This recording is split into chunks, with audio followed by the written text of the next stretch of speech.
Shalawam, shalawam, frères et sœurs Ayacha, c'est El Dionim, j'espère que vous allez bien.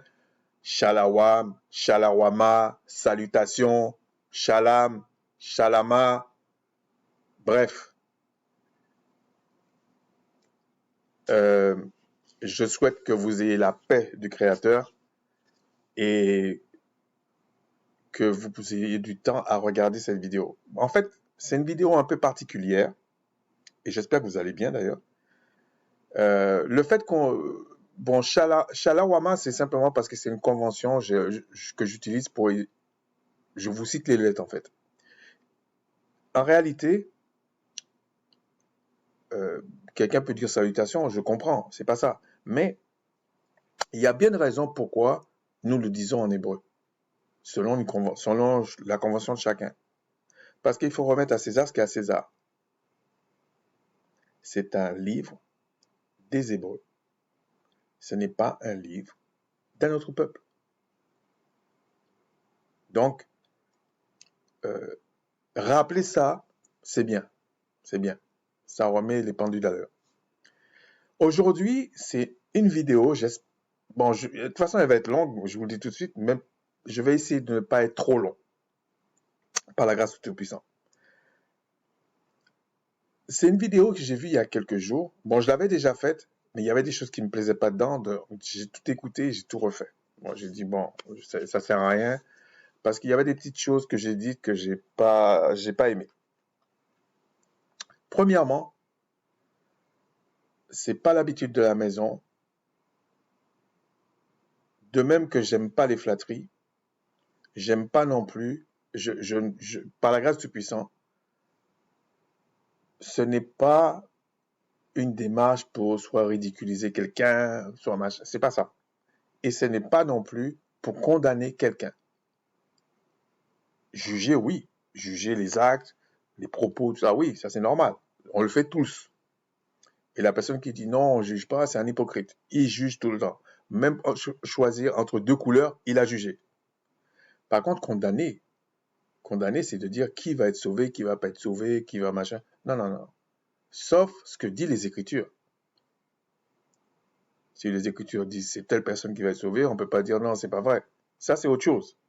Mais en principe, on ne doit pas faire ça, c'est pas du Créateur.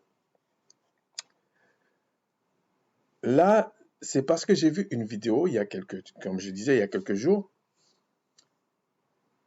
de quelqu'un qui s'appelle Armando. Bon, il se prononce Armando, là, parce que j'ai tendance à le prononcer autrement, Armando. Mais moi, c'est pareil, il y en a qui m'appellent John, hein, au lieu de dire John. Donc, c'est pas pour me moquer. Et pour moi, ceux qui sont dans la doctrine chrétienne, ce sont pas mes frères. Ce sont mes frères peut-être de peau, de culture, de ce que tu veux. Mais c'est pas mes frères. Donc, en tout cas, selon l'esprit, c'est pas mes frères. Et c'est pour ça que je dis Monsieur Armando. Mais j'aurais pu dire frère Armando, mais en disant frère de peau. Oui, c'est logique. Mais frère, quand je dis Monsieur Armando, c'est pas par condescendance non plus. Okay? Donc s'il le voit, c'est pas par condescendance, parce que Monsieur vient de Monseigneur.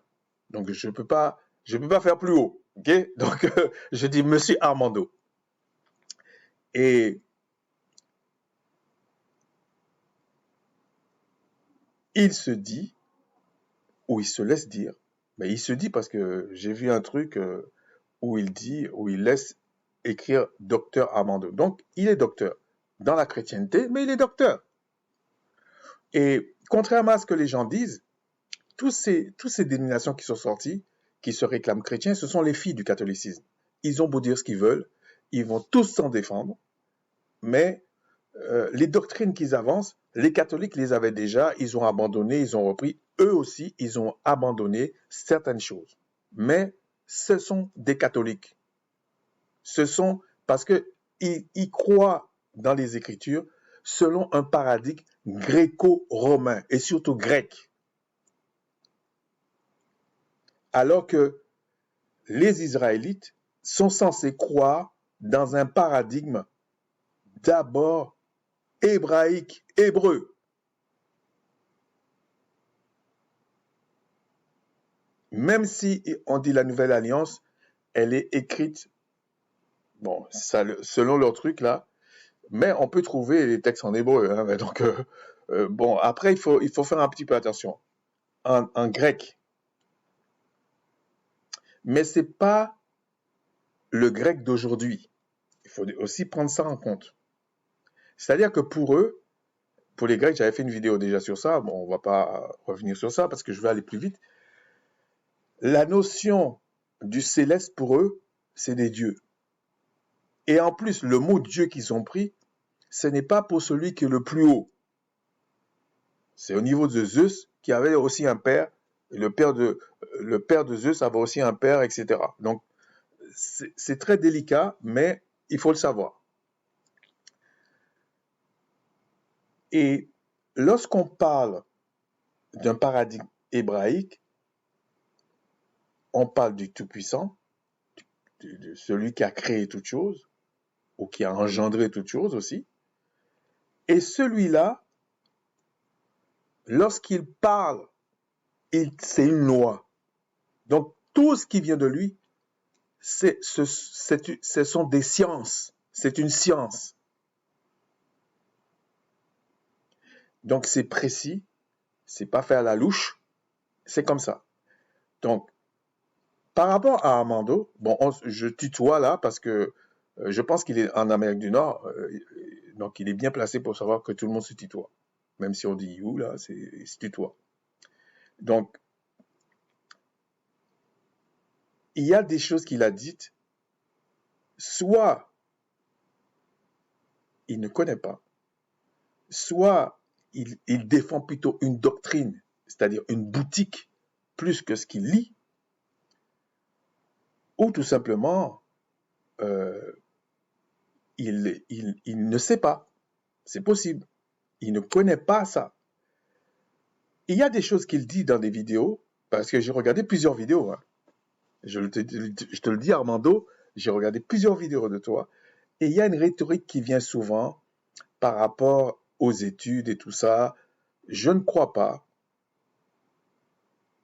et les gens peuvent le savoir, surtout toi tu vis en Amérique du Nord, donc tu dois le savoir ça, que c'est parce que tu as fait des études que tu comprends les Écritures. Non. L'école, c'est pour faire des formations, pour faire quelque chose dans ce monde. Donc, on ne peut pas laisser cette ambiguïté-là. Et quand je dis ça, c'est pas que j'ai pas été à l'école. C'est pas que j'ai pas été à l'école. J'aurais pu, et peu importe la personne, il peut venir, je peux lui montrer. Okay? C'est pas ça le problème. Et si on pense, par exemple, je donne un exemple. Je donne un exemple. Il y a des gens qui travaillent. On va prendre un exemple. On va prendre deux exemples. Un boulanger ou un pâtissier. Qu'est-ce qu'il y a encore? Quelqu'un qui fait des toitures, etc. Et puis un autre qui est très arrogant parce qu'il pense qu'il a été à l'école, il est devenu ingénieur ou psychologue, des trucs comme ça. Mais les autres là, oui, il y en a certains qui sont employés. Ça, c'est surtout en Europe, et encore, et encore. Mais les gens qui ont fait des cycles courts là, c'est un métier qu'ils ont. Ils vont aller monter leurs affaires. Des fois, ils ont un magasin, des fois, ils en ont plusieurs. Ils gagneront toujours plus d'argent que celui qui le méprise parce qu'il est ingénieur, parce qu'il est psychologue, parce que je sais pas quoi là.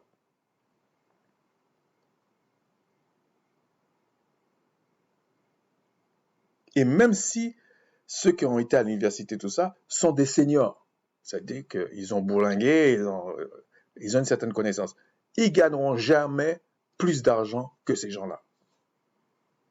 Prenez un pâtissier qui a 2, 3 magasins bien situés, vous ne le tenez pas. Et je connais quelqu'un comme ça, enfin je le connaissais parce que j'ai perdu de vue. Lui, pendant que les autres allaient faire de hautes études, hein, lui, son père était boucher.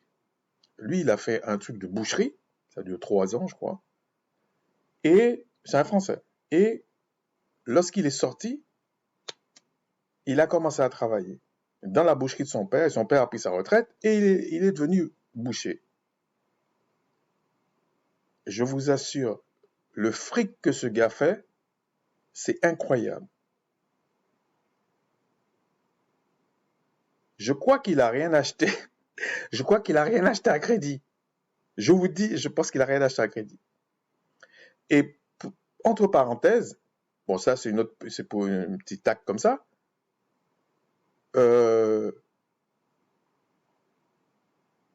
dans le paradigme du monde là, tout le monde était unanime parce que je le côtoyais pas tellement. On s'est vu qu'on était ado et puis après on s'est perdu un petit peu de vue, mais je le voyais puisqu'on était dans le même quartier. Ah ben sa femme, je pense qu'il y en a beaucoup qui étaient ingénieurs, tous ces trucs-là, qui auraient aimé avoir une femme comme elle. Aussi bien sa gentillesse que son plastique. Donc c'est pas du tout ce genre de truc qu'il faut dire aux gens. Parce que c'est faux. C'est ça Armando, c'est faux. En revanche, certaines études peuvent t'amener à comprendre certaines choses. Par exemple, si tu as fait des mathématiques, par exemple, tu es ingénieur, et encore, ça dépend quel type d'ingénieur encore. Mais admettons, peut-être tu peux comprendre une certaine logique, mais ça t'apprendra pas comment gérer. Non, ça t'apprendra pas ça. Le copain là qui a la boulangerie là, la boucherie, il avait plusieurs, il gérait tout, il a plusieurs ouvriers, tout ça, plus les fournisseurs qui devaient s'en occuper et tout. C'est un patron. Donc, il sait gérer, même des hommes. Mais, mais quelqu'un qui a été faire psychologie, ingénieur de ceci, ça ne veut pas dire qu'il sait gérer des hommes. Il sait peut-être même pas gérer chez lui. Donc, on ne peut pas se baser sur ça. Non, c'est faux. En revanche, il y a certains aspects, peut-être certaines études qu'il va faire, il va savoir, par exemple, le gars, il a fait beaucoup d'études de lettres, par exemple. Peu importe, ça peut être en anglais, en français, en russe, peu importe. En allemand, peu importe. Il va savoir décortiquer un texte. C'est normal. Mais tous ces trucs qu'ils font là, c'est pas ça qui les apprennent à comprendre les Écritures. C'est pas vrai.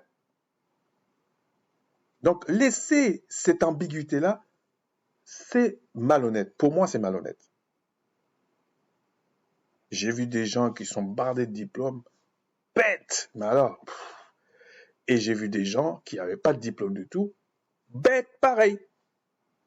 J'ai vu des gens qui n'avaient pas de diplôme, qui avaient des petites formations et qui étaient très intelligents, et des gens qui avaient fait plein d'études qui étaient très intelligents. Donc, on ne peut pas se baser sur ça.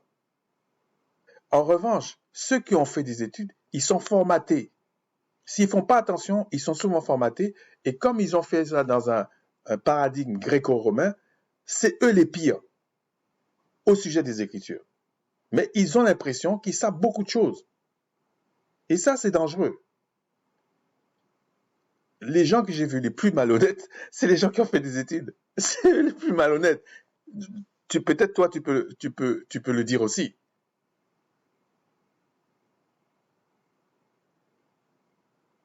Mais ils ont l'impression qu'ils savent beaucoup de choses. Et ça pose un problème. Donc, je disais que les Écritures, c'est la révélation d'un culte, c'est vrai. C'est la révélation d'une culture, d'une façon de faire, mais c'est la révélation d'une science ou de plusieurs sciences. C'est la révélation que plusieurs mondes existent ou plusieurs cieux.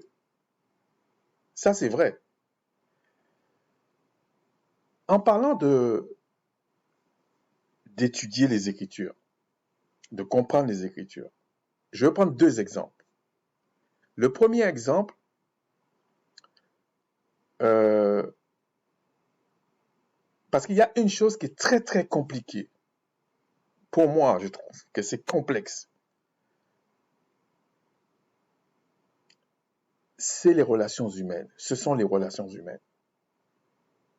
Et dans les relations humaines, il y a un élément capital qui est la communication, donc le langage. La Bible n'a pas son langage, c'est faux. C'est faux ça, c'est pas son langage. On peut déduire ça, mais c'est pas ça. La Bible a son paradigme, mais elle n'a pas son langage. Elle a son paradigme. Et quand on dit paradigme, il y a la langue, il y a la culture, il y a le culte, il y a les coutumes, il y a tout ce qu'on veut, mais c'est pas un langage. Là, on trouve ça, c'est dans les relations humaines, dans la communication entre les humains. Au moins, il y a un langage, oui, c'est vrai, et qui dépasse la notion de la langue. Parce qu'il y a la même problématique que tu sois en anglais, en français, en baoulé, je sais pas, kikongo, tout ce que vous voulez, lingala, le créole, tout. C'est comme ça. Je parle comme ça parce que tu es un docteur dans la chrétienté. On attend plus.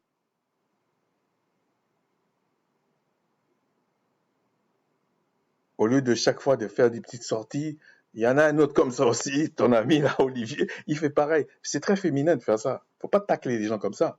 Ou alors, tu expliques tout. Moi, par exemple, je te cite Armando.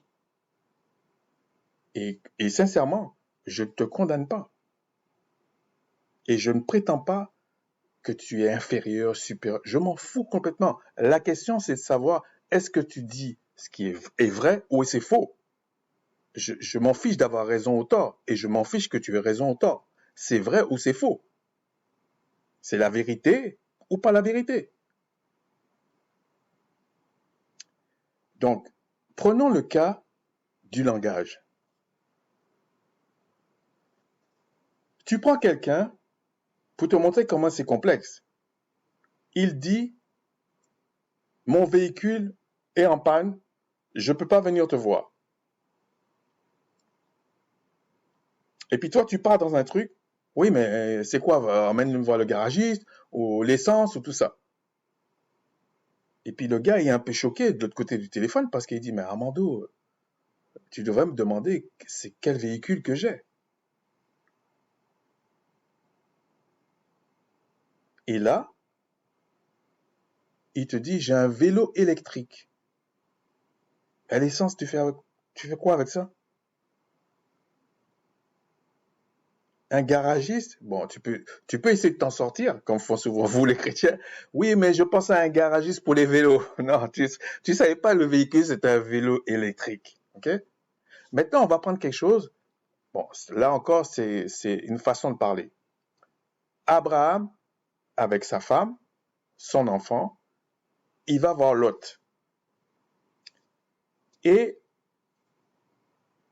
dans les écrits, c'est marqué, bon, c'est une spéculation là. Dans les Écritures, c'est marqué, voilà, il a été, il a eu, il a fait 24 heures de marche. Non, pas 24 heures. On dit pas 24 heures. Il dit, il a fait, euh, il a pris, il a fait par exemple une mesure qu'on n'utilise plus. On va appeler ça Toto. Hein? Il a fait 200 Toto et il a vu Lot. Mais il a pris sa femme, etc. Et il est parti assez rapidement, mais il avait quand même des bagages et tout comme ça. Mais on ne dit pas qu'il avait des serviteurs avec lui. Il est parti. Et puis, les gens lisent, et puis pour eux, ils ont vu 200 Toto, dans leur tête, c'est comme 200 kilomètres. 200 kilomètres. Mais le travail de celui qui étudie les Écritures, même si tout le monde, il va partout, il voit 200 kilomètres, s'il est vraiment appelé par le Créateur va lui dire, est-ce que tu penses que il a pu marcher 200 kilomètres alors que dans la narration on dit, le soir arrivé, il a vu Lot. Alors certains, pour s'en sortir, les fables que aiment en tout cas beaucoup de chrétiens, non, c'est que le Créateur a fait un miracle, il a fait 200 kilomètres en 24 heures.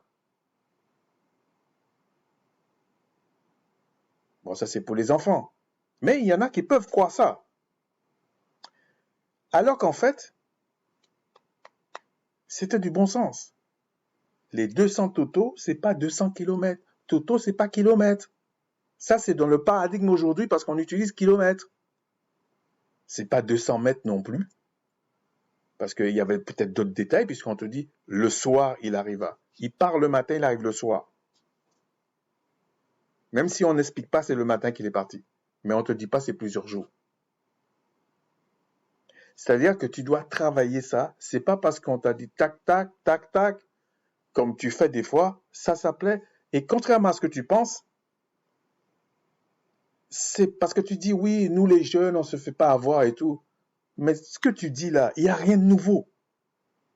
Je parle des techniques que tu emploies. C'est-à-dire que plusieurs versions, ça se faisait déjà en fait. Hein. J'étais gamin, je voyais des gens avec plusieurs Bibles, plusieurs versions. D'ailleurs, je me demandais à quoi ça servait. Quand tu es gamin, tu comprends pas en fait. Aujourd'hui, avec Internet, il y a plusieurs sites, tu as des langues différentes, tu as des dizaines de langues différentes, tu as des dizaines de versions, pop, tu prends le verset, tac, tu l'as tout de suite. Ça se faisait pas avant.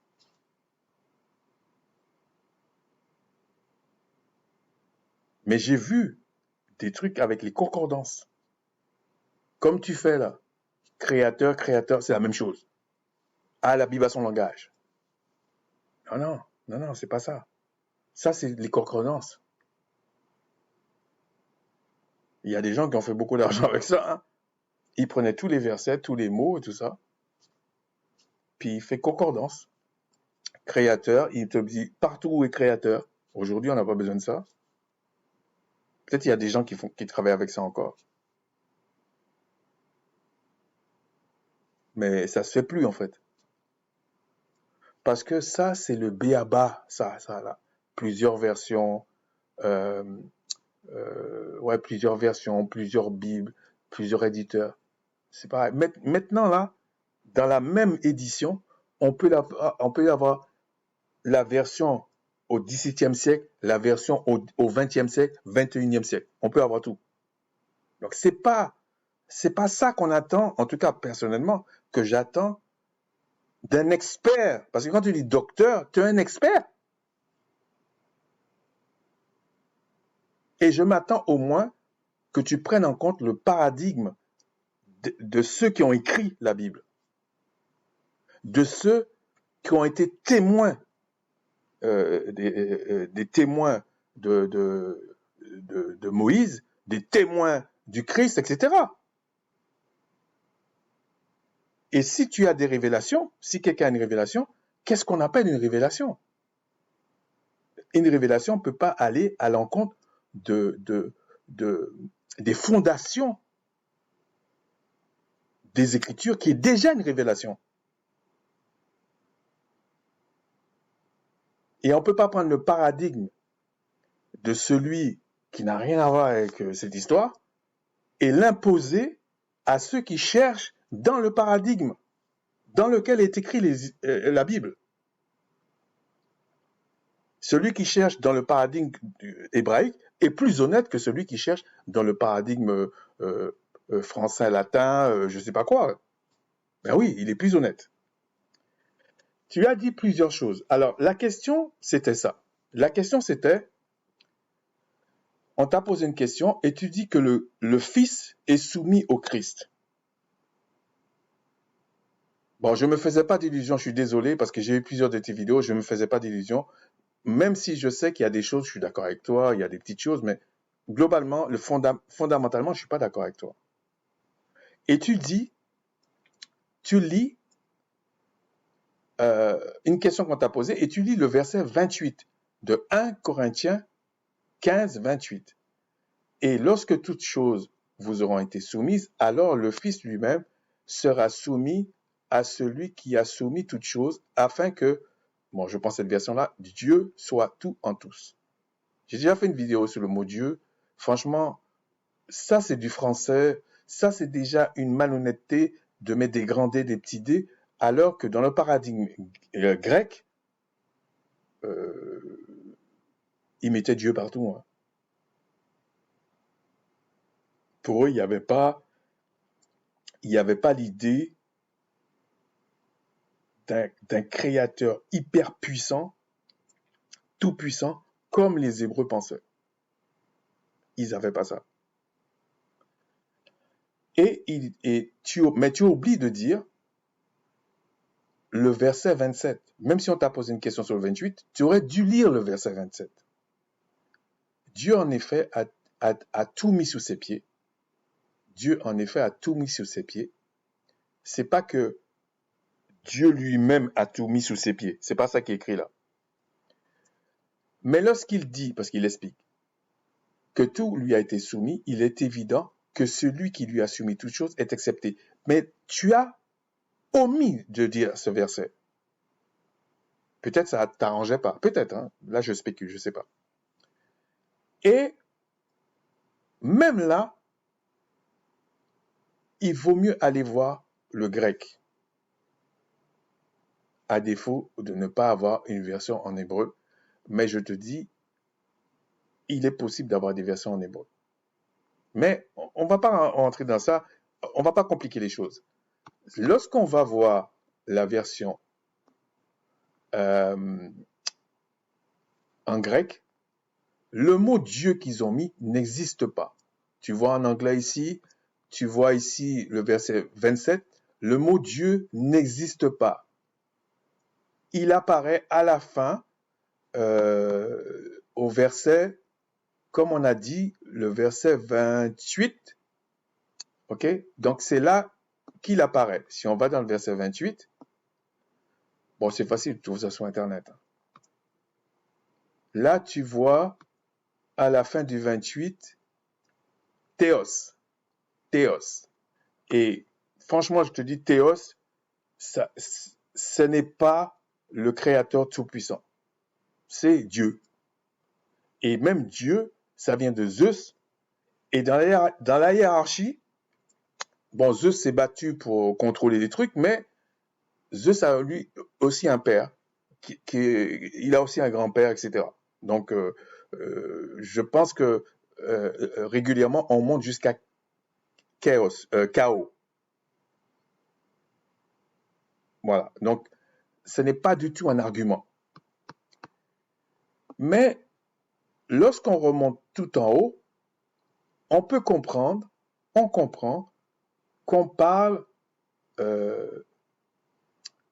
du Créateur en effet, du Tout-Puissant même.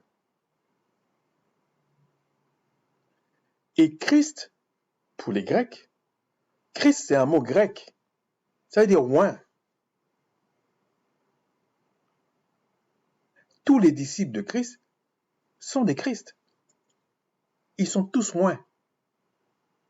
Tous les apôtres sont des Christ. Mais quand on dit le Christ, c'est particulier. Il a été annoncé par tous les prophètes. J'ai vu aussi bon, je ne vais pas en parler tout de suite. Tu as dit d'autres choses qui demandent réflexion. Tu as dit, bon, j'ai pris des notes, hein. J'ai pris des notes, j'ai travaillé. Tu as dit que le sang représente le péché et que c'est pour ça Christ, en tant que souverain sacrificateur, a amené le sang comme ça se faisait sous l'ancienne alliance, le souverain sacrificateur avec Aaron.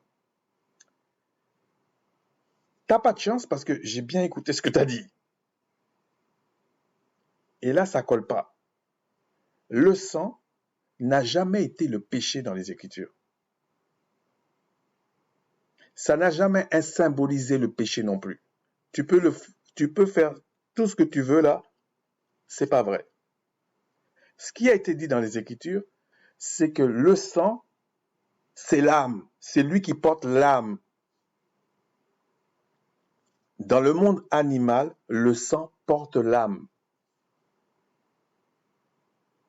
Ça, c'est vrai.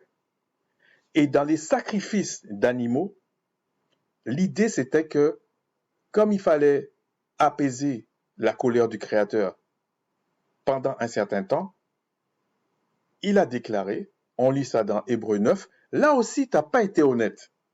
Parce que tu as lu Hébreux 9, mais tu n'as pas lu le 13 à 15 qui te parle des deux alliances. Il y en a une sous la loi qui était pour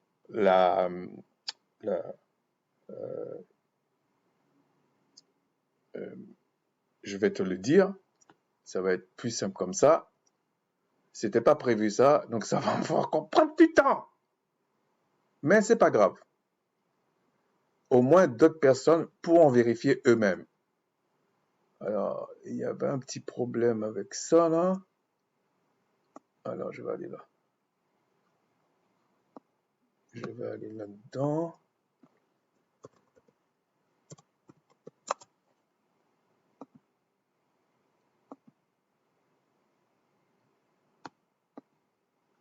Bon, j'avais un autre serveur, mais ça marche pas, donc je vais aller dans celui-ci. C'est pareil en tout cas. Donc c'est dans Hébreux 9. D'ailleurs, j'étais déjà content quand tu as été dans Hébreux 9. Et puis j'ai été déçu. Bon, c'est comme ça. Donc ici, regardez, car le sang des taureaux, Hébreux 9, 13, tu as été juste avant. Bon. Des taureaux et des boucs, et la cendre d'une vache, répandue sur ceux qui sont souillés, etc., sanctifie et procure la pureté de la chair. Donc l'alliance, les lois de Macha, en tout cas la partie des sacrifices d'animaux, parce qu'il parle de ça, souvent, entre parenthèses, souvent les chrétiens, quand vous parlez, vous n'êtes pas sous la loi, vous n'êtes pas sous la loi, vous ne savez pas de quoi vous parlez. Parce que dans aucun moment dans les Écritures, on a remis en cause toute la loi. Je vais faire une vidéo sur ça si le Tout-Puissant me le permet. Ce qu'on a remis en cause, qu'on a dit qui a été accompli et qu'il fallait plus faire, ce sont les sacrifices d'animaux et qui font bel et bien partie de la loi. Mais le reste de la loi, on ne touche pas. On a simplement parlé de certains aspects cultuels, comme des cérémonies, les fêtes, tout ça. Mais là encore, il y avait un contexte. Est-ce qu'on a vraiment abandonné? Point d'interrogation, comme on dit. Et et tout ce qu'on appelle les relations sociales entre les humains, entre les personnes et tout ça.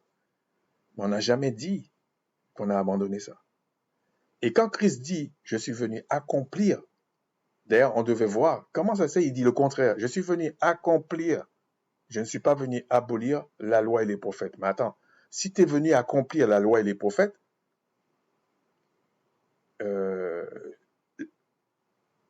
d'après les chrétiens, d'après ce que vous dites, c'est comme si il a aboli ça. Mais il te dit non, je ne suis pas venu abolir la loi et les prophètes, je suis venu accomplir. Mais accomplir quoi? Christ, il s'est sacrifié. Donc, dans la loi, il n'y a qu'un endroit qu'on parle de sacrifice, c'est les sacrifices d'animaux. Donc, il est venu accomplir ça, on n'a plus à faire ça. Mais tout le reste de la loi reste. Mais ce n'est pas l'objet, ok? On vous dit ici, c'est pour sanctifier et procurer la pureté de la chair. Effectivement, parce que le Tout-Puissant avait dit 120 ans. L'homme n'est que chair, 120 ans maintenant. Donc, et c'est pour ça que la Bible dit aussi que c'est le ministère de la mort, parce que à 120 ans, tu meurs. Alors que l'autre, c'est quoi? Le 14. Combien plus le sang de Christ, qui, par un esprit éternel, s'est offert lui-même sans tâche au Tout-Puissant. Il s'est offert. OK? Mais on va en venir au fait que le Fils est soumis au Christ. Est-ce que c'est vrai? Purifiera-t-il votre conscience des œuvres mortes afin que vous serviez le Tout-Puissant, le Créateur vivant, le vivant en fait?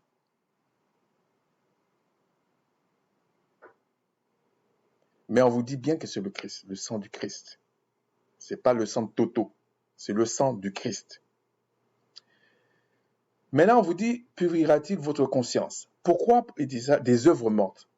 Parce qu'en fait, le fait qu'il y avait, on l'explique dans les Écritures, le fait qu'il y avait des sacrifices tous les ans, et pas seulement le sacrifice du 7e mois, que le souverain sacrificateur rentrait une fois par an, mais il y avait des sacrifices tous les jours.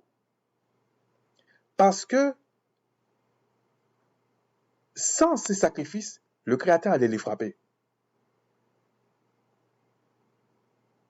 Il n'est pas ce qu'on imagine là aujourd'hui. Il n'est pas quelqu'un qui négocie avec le péché. Et on vous dit, qu'est-ce que le péché? On vous dit. Donc le sang, c'est l'âme. C'est ce qui porte l'âme. Mais qu'est-ce que le péché? Le péché, c'est la transgression de la loi. Et quand on a dit ça, on faisait référence à la loi. La transgression des faits, la transgression des lois alimentaires, la transgression de ne pas aimer ton frère et tout ça. Christ, dans la Nouvelle Alliance, a pris certaines choses et encore, on n'a pas tous les livres. Pour un docteur, tu devrais faire des recherches sur ça. Il y a plein de livres qu'on n'a pas, aussi bien de l'Ancienne Alliance que la Nouvelle. Je ne parle pas des apocryphes. Vous pensez qu'avec tout ce qui s'est passé, un peuple, depuis des générations, il n'y a que ces livres-là? Mais il faut réfléchir. Donc ici, c'est le péché qui affecte négativement l'âme. Et que le sacrifice des animaux, qui ont aussi une âme, ne pouvait pas racheter l'âme d'un humain qui est supérieur à lui. Quand j'ai racheté, pour l'éternité, parce que même l'âme, quand il meurt, qui meurt sans le Christ, il vit éternellement, sauf le Créateur qui le détruit. Bon, c'est pas l'objet non plus. Mais je peux le montrer dans les Écritures. Par la grâce du puissant.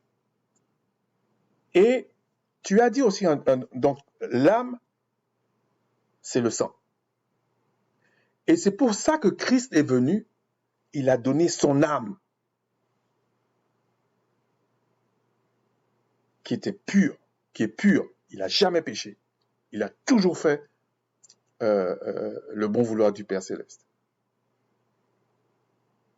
Et c'est pour ça comme le Père lui-même l'a mis souverain sacrificateur, selon l'ordre de Melchisédek, quand il est rentré, l'endroit des sacrifices, l'endroit où on négocie la vie éternelle, les grâces, il s'est présenté lui-même. Parce qu'il avait pris les coups pour nous. C'est pour ça qu'on dit qu'il est l'agneau. C'est pour ça qu'on le voit en agneau. Et c'est pour ça que quand on parle, souvent il le voyait en vision, en homme. Parce que tous les êtres célestes n'ont pas une silhouette d'homme. Adam et Ève. Bon, prenons le premier Adam avant Ève même.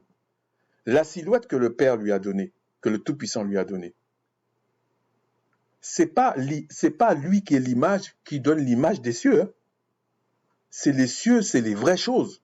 Donc il y a une race dans les cieux qui a une silhouette d'homme.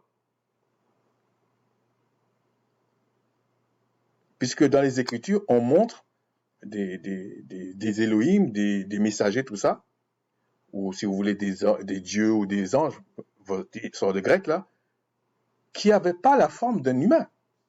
Il y en avait certains qui avaient plein de yeux, là. Il y a d'autres êtres.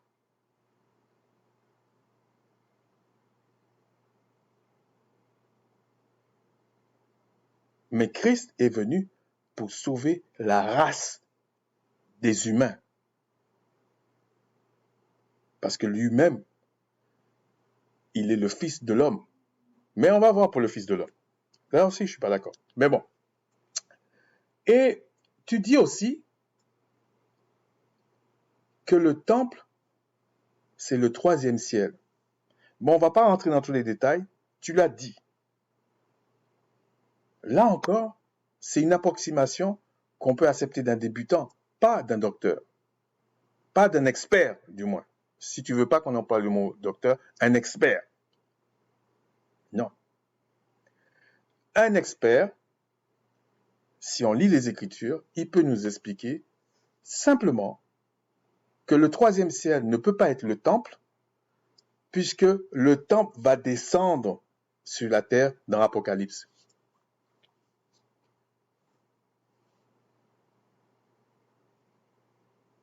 Le temple, il est peut-être au 3e ciel. Hein. Ça, c'est toi qui le dis. Mais il ne peut pas être au 3e ciel, parce que le 3e ciel reste à sa place.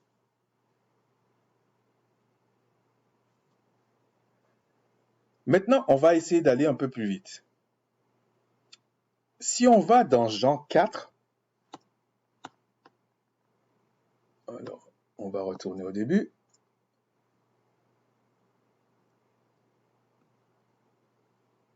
Corinthiens.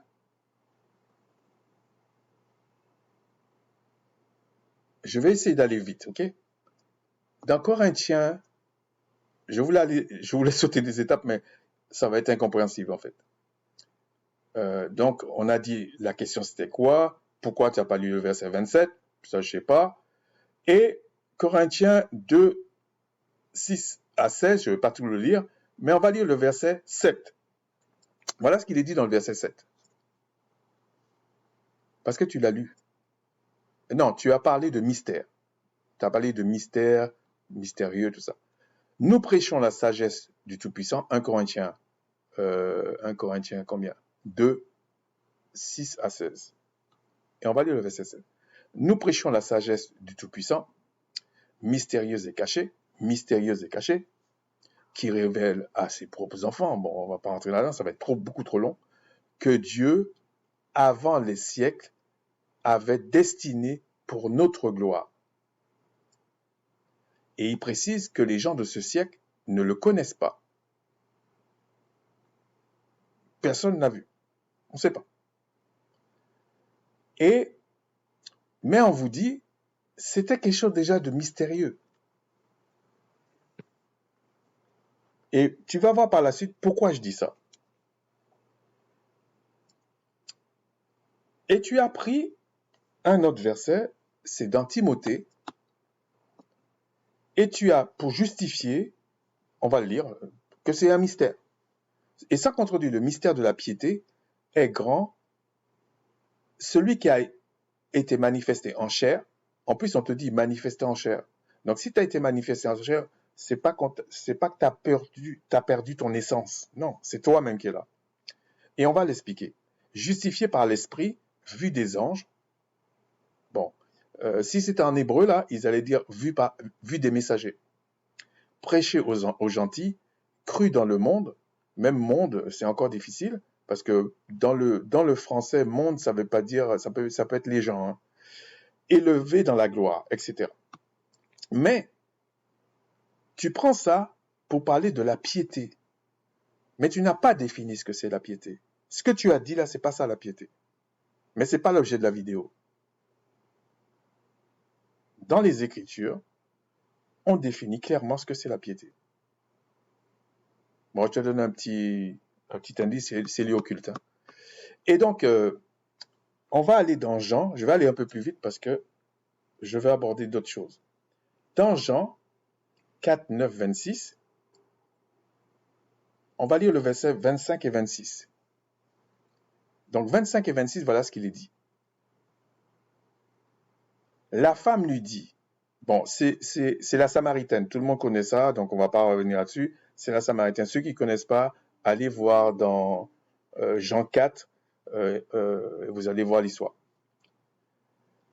Donc, 25 et 26. La femme lui dit, donc la Samaritaine, qui faisait partie du royaume du Nord, je sais que le Messie doit venir, celui qu'on appelle Christ. Quand il sera venu, il nous annoncera toutes choses. Et là, on vous dit, Jésus lui dit, je le suis, moi qui te parle. Donc, c'est lui-même qui dit qu'il est le Christ. Je sais que tu n'as pas nié ça, mais la façon que tu expliques, tu essaies de faire quoi? Bon, c'est pas toi, c'est ta doctrine qui est comme ça, que c'est pas pleinement le Christ qui était là. Et ça, c'est faux.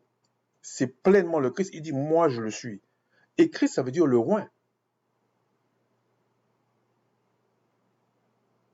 Dans les cieux, il est aussi le roi. C'est comme ça. Nous n'avons pas créé les cieux et la terre, ni les hiérarchies, ni tout ça. On n'a pas créé ça. Mais en fait, j'ai vu un pasteur, je pense qu'il est ivoirien. Bon, je ne veux pas citer son nom parce que ce n'est pas l'objet. Et il dit, moi, jamais je me ferai baptiser au nom de Yehoshua Hamashiach. Jamais. Moi, c'est Jésus-Christ. Je me suis posé la question, est-ce qu'il n'y a pas un problème? Est-ce qu'il n'y a pas un problème chez les chrétiens? Est-ce que vous n'avez pas un problème quelque part? On va aller voir en grec. On dit, alors c'était le verset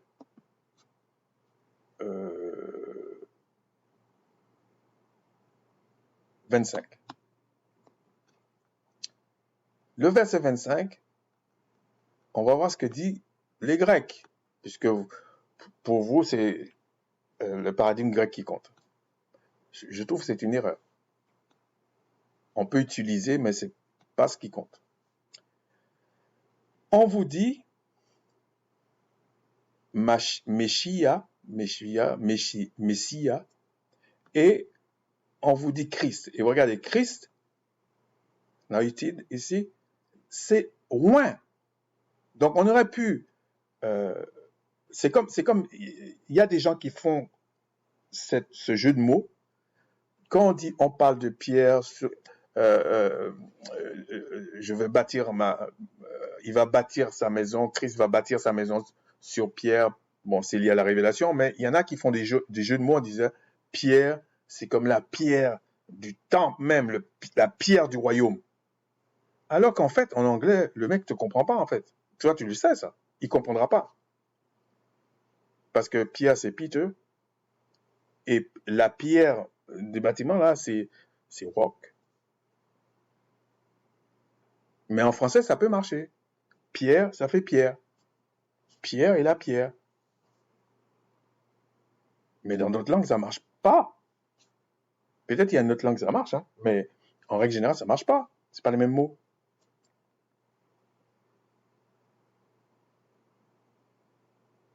Et regarde la supercherie.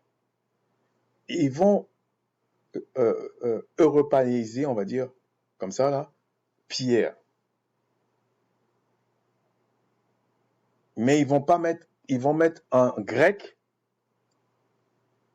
Christ, ils vont pas mettre le roi. Et donc, cette personne dit, je vais jamais me faire baptiser au nom de Yehoshua Hamashiach. Pour moi, c'était stupide. Et Jésus-Christ, bon, il aurait pu dire Jésus Christ. C'est-à-dire que il veut se faire baptiser en grec, mais pas en hébreu, celui qui essaie de trouver le mot en hébreu. Non. Mais dans la version grecque, on te parle aussi du Messie, du Messia. Je prends tous ces détails-là, c'est pour expliquer, est-ce que le Fils est soumis au Christ? Est-ce que ça a même un sens? Ensuite, on va aller dans Matthieu 26, 41. Je pense que tu l'as pris.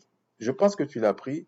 Je suis pas certain, mais je pense que tu l'as pris. Donc, le verset 41, qu'est-ce qui est marqué? Alors, tu as pris ça pour parler de la chair, de la faiblesse et tout ça. Mais tu as fait ce que les personnes avant faisaient. Mais toi, tu t'en défends aujourd'hui en disant non, non, non, nous on est jeunes, on sait comment on fait. Mais tu fais comme un vieux, en fait. Parce qu'il faisait ça avec les concordances. Il prenait les mots et puis il faisait ça. Je vais te montrer que ça va pas. Il y a des subtilités, c'est pas la même chose. Donc, dans le verset 26, 41, voilà ce qu'il est dit. Veillez et priez afin que vous ne tombiez pas dans la tentation. L'esprit est bien disposé, mais la chair est faible. Et tu prends un autre verset qui dit, alors, dans 2 Corinthiens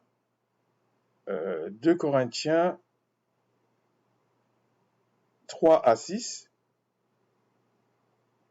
non, 2 Corinthiens 1, 13, 4. Donc, et là tu dis, car il a été pendu au bois, bon, il y a les deux manières dans la Bible, à cause de sa faiblesse, mais, donc on parle du Christ, mais il vit par la puissance du Tout-Puissant. Bon, on comprend ça, mais bon. Nous aussi, nous sommes faibles en lui, et nous vivrons avec lui par la puissance du Tout-Puissant pour agir envers vous. Et là, tu dis que c'est parce que, comme tu as vu faiblesse et faiblesse, tu dis c'est la même chose. Non, le premier cas, c'était, comment je peux dire, l'homme en tant que tel. On parle vraiment de ça dans ce cas-ci. Et il dit aux disciples, il faut prier parce que la chair, elle est faible en fait. Et la deuxième fois ici,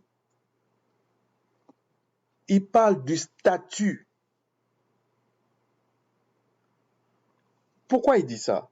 Parce qu'en fait, l'homme animal ou l'homme naturel, c'est marqué, c'est les termes de la Bible hein, en français. L'homme animal ou l'homme naturel a une âme vivante depuis Adam. Une âme vivante. Et ceux qui vivront éternellement sont obligés d'avoir une autre nature.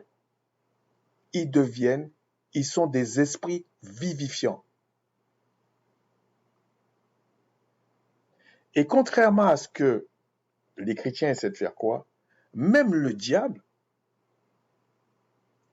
est un esprit vivifiant. Il est un dieu, selon les Grecs.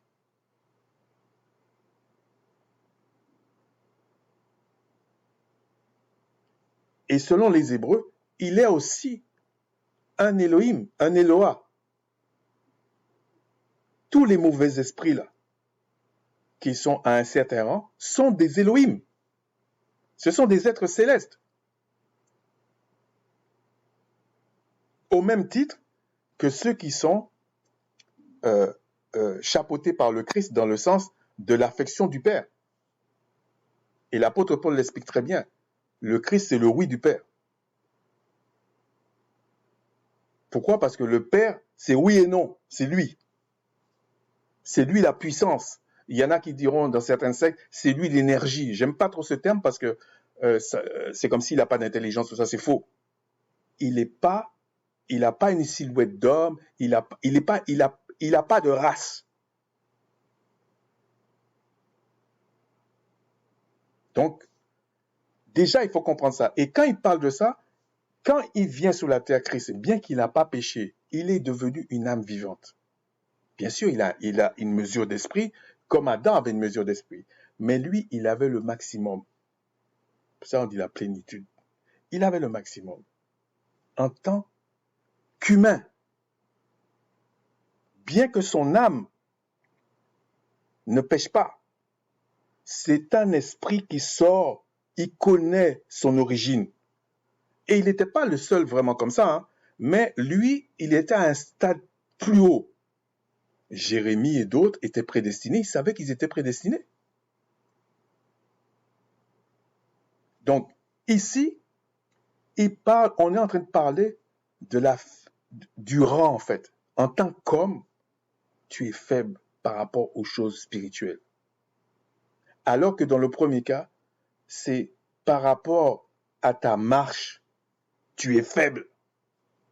C'est pas ça ici. Et il explique bien qu'en ayant l'esprit, donc le Père en lui, il devient plus fort.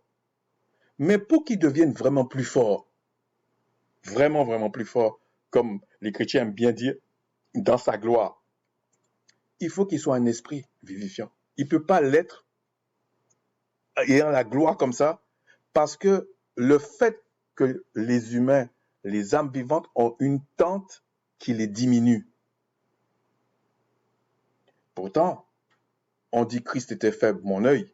Il n'était pas si faible que ça. Hein. Il marchait sur l'eau. Hein. Quel est l'homme qui marchait sur l'eau? Pourtant, il avait une tente de chair. Mais quand on dit faiblesse, il faut comprendre ce qu'on veut dire par faiblesse. Donc, ensuite, tu as,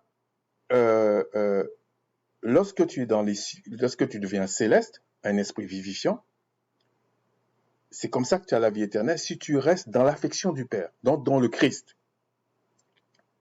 dans le message parce que l'héritier, ce n'est pas nous, ce n'est pas un homme. L'héritier, c'est le Christ. Et nous sommes co-héritiers, si du moins nous sommes prédestinés à être avec lui.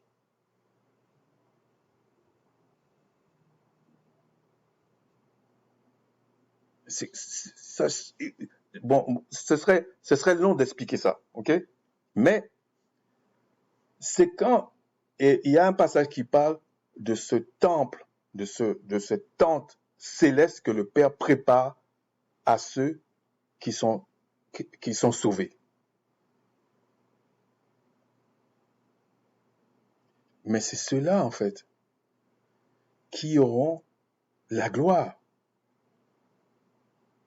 Et c'est pas parce qu'ils sont dans la gloire que ils vont tomber. S'ils viennent, les gens vont tomber. C'est faux. Parce que les célestes, quand ils venaient, tu tombais. S'ils voulaient pas que tu tombes pas. S'ils voulaient pas que tu parles, tu peux pas parler. Il y a plein d'exemples dans les Écritures. Donc, c'est pas parce qu'ils viennent avec leur gloire, enfin, qu'ils viennent comme ça, que tu vas forcément tomber. Non. Il y a plein d'exemples comme ça.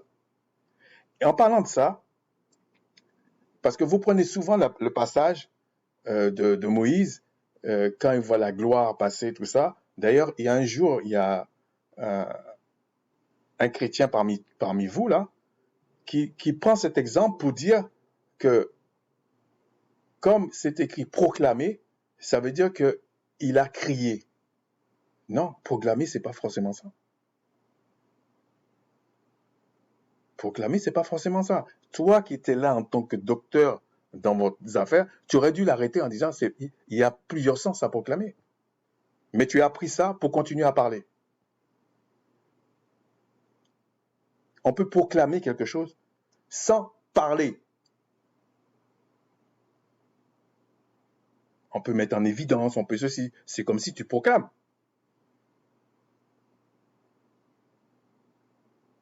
Par exemple, admettons, tu es dans une université. Toi qui aimes bien les universités, tu es dans une très grande université, surtout en Amérique du Nord, tu mets le t-shirt avec son nom là. Et puis toi tu es un très bon élève. Tu es en train de mettre en avant l'université. Aujourd'hui, on dira, tu as fait la pub. Mais c'est une manière de proclamer l'école.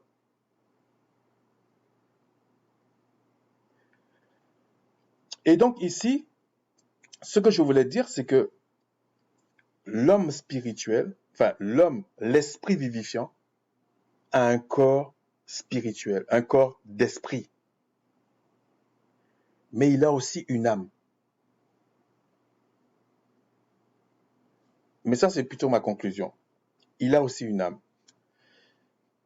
Ensuite,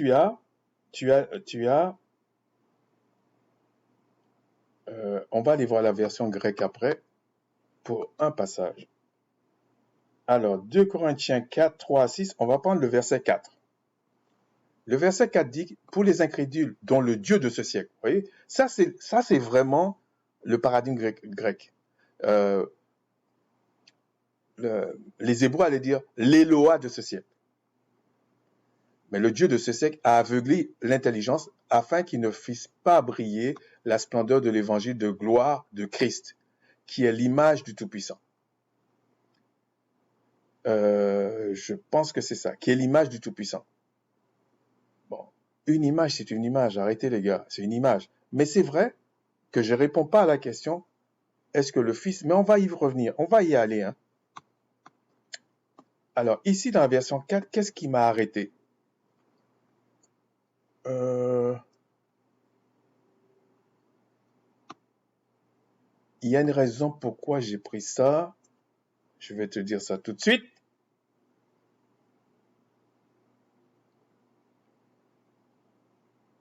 Oui, c'était pour ça. Quand on parle du Dieu de ce siècle, bon, l'image, c'est une image. Verset 4.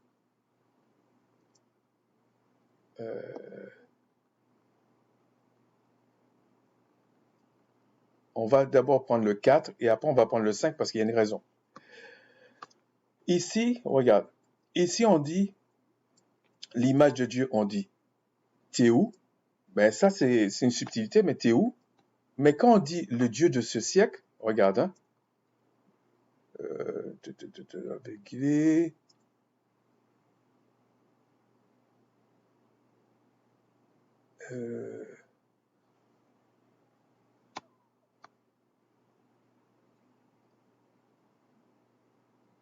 regarde, ici on dit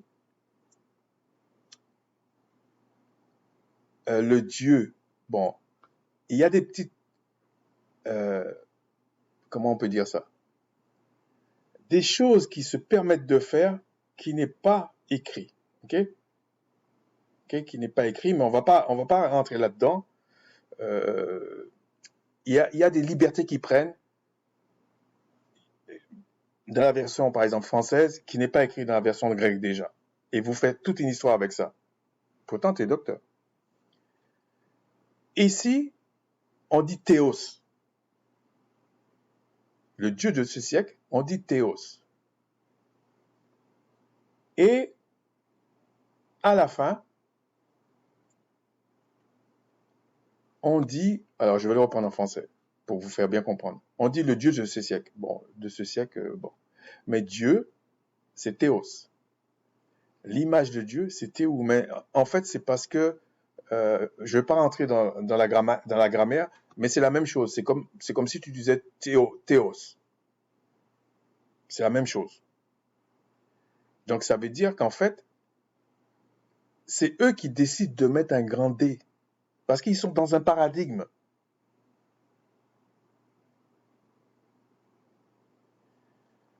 Et on vous dit, nous ne prêchons pas nous-mêmes, c'est Jésus-Christ, le Seigneur que nous prêchons. Et nous disons, vos serviteurs à cause de Jésus. Bon, il y a plein de versions qui font ça. Mais je vais te montrer la supercherie. Verset 5. Ici, il dit, non, c'est pas ici qu'il y a la supercherie, mais je vais te le montrer. Il y a une supercherie quelque part. Mais ici, on vous montre bien, on parle du oint. Il y a bien une raison pourquoi je dis ça. On parle du oint. Ici, on vous dit que c'est du oint qu'on parle, qui prêche. Et puis, il y a une raison à ça. Si ce n'était pas celui qui était dans les cieux, qui était pendu au bois, le sacrifice servait à rien. Ça servait à rien.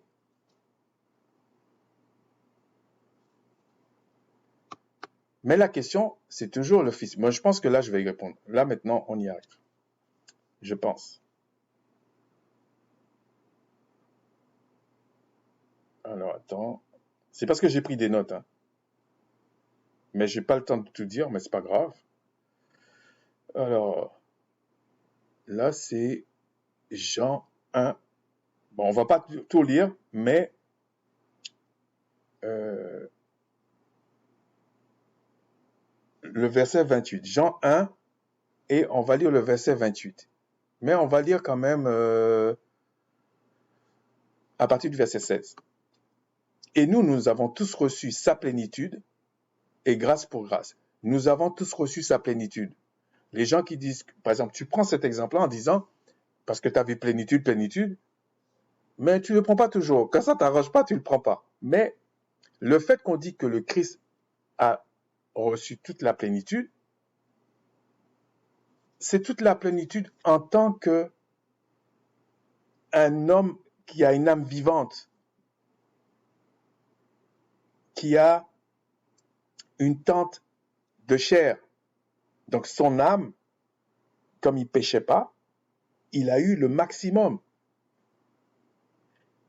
Mais entre-temps, on vous dit, et nous avons tous reçu sa plénitude. Donc il faut nuancer, c'est pas parce que tu avais plénitude. Donc si tu dis qu'il a reçu toute la plénitude sur la terre, et là on dit, nous avons reçu toute la plénitude. Donc nous sommes des Christ en fait, mais du même niveau. Et c'est faux. Okay? Car la loi a été donnée à Macha. Donc quand il dit la loi, il fait référence à certaines choses. Et la grâce et la vérité sont venues par le Christ. Ça ne veut pas dire que le mensonge était dans la loi. C'est qu'il est en train de parler d'une science, d'un concept. Personne n'a jamais vu le Tout-Puissant, en fait. Le Fils unique qui est dans le sein du Père, c'est lui qui l'a fait connaître. Même, on te dit, les prophètes savaient. Parce qu'ils annonçaient le Christ, et comme le Christ a dit, votre livre, tout le livre parle de moi. Il l'a dit au moins une fois. Donc s'il dit ça, ça veut dire que les prophètes qui parlaient savaient que le Christ existait et qu'est-ce qu'il allait faire. Et même Ésaïe, par exemple, montre très très bien, il n'y a pas qu'Ésaïe, hein, il y a certaines formulations chez le roi David, Jérémie, qui expliquent qu'il savait. Mais ici, ça ne veut pas dire que la loi est le mensonge ou que la loi, c'est pas la grâce. Puisque déjà dans l'Ancienne Alliance, on disait le juste vivra par sa foi. Donc déjà quand tu vis par la foi, quelque part, tu ne mérites rien. Mais la loi, ce qu'il y avait, puisque on peut dire qu'il y avait trois parties. Les sacrifices d'animaux, on sait pourquoi, et les cérémonies, tout ça, les convocations, et les lois sociales. Mais ça, c'était déjà une grâce que les Israélites ont reçu la loi. Mais ce n'était pas une grâce dans le sens qu'on est en train de parler dans Jean 1, parce que ça ne te donnait pas la vie éternelle. 120 ans pour les meilleurs.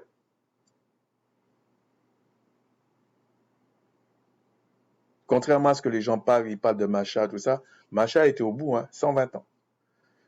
Le fait qu'on n'a pas fait rentrer, il y a d'autres raisons, mais c'est pas comme les chrétiens croient là. C'est pas vrai. C'est bien pour ça qu'on le voit dans la transfiguration. Et la grâce, on vous dit la grâce et la vérité. Donc la grâce et la vérité, c'est associé à la vie éternelle. Et la grâce, c'est que on n'a même pas, on peut même pas se vanter d'amener un sacrifice à un sacrificateur. On n'a même pas à se vanter de ça. C'est ça que ça veut dire. Sont venus par le Christ. Oui, ça c'est venu par le Christ. Ben, c'est sa vie. Et on vous dit bien, personne n'a jamais vu le Tout-Puissant. Il n'a pas dit personne aujourd'hui. Il dit personne. Et il n'a pas tort là. Même les Elohim, ils n'ont jamais vu le Tout-Puissant dans son entièreté. Même quand on vous dit, dans Genèse, c'est les Elohim qui ont créé les cieux et la terre. Et Christ était dedans. Christ est un Eloah.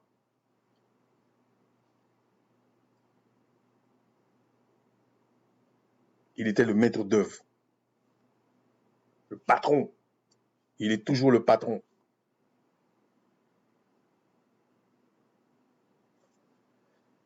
Et quand il dit, c'est le Fils unique. Il y a plein de raisons qu'on peut dire c'est le Fils unique. Mais il y a au moins une raison. On va le voir ici. Ici, c'est marqué Fils unique. On va aller en grec. Alors, c'est que le verset 17. Le verset 17, voilà ce qu'il est dit. La grâce, tout ça. Et, alors, c'est le verset 18. Et qu'est-ce qu'il dit le verset 18? Ouais, c'est le verset 18. Regardez comment c'est traduit. On vous dit, c'est le Fils engendré. Et au début de l'histoire grecque et tout ça, de l'Église et tout ça, surtout chez les Romains, il y a eu des débats houleux pour savoir est-ce que le Christ est créé ou il est engendré. C'est pour ça qu'il est l'héritier, l'unique héritier. Il est l'unique. Il est engendré. Ça ne veut pas dire que les autres esprits ne sont pas des fils du Créateur, mais ils ne sont pas engendrés.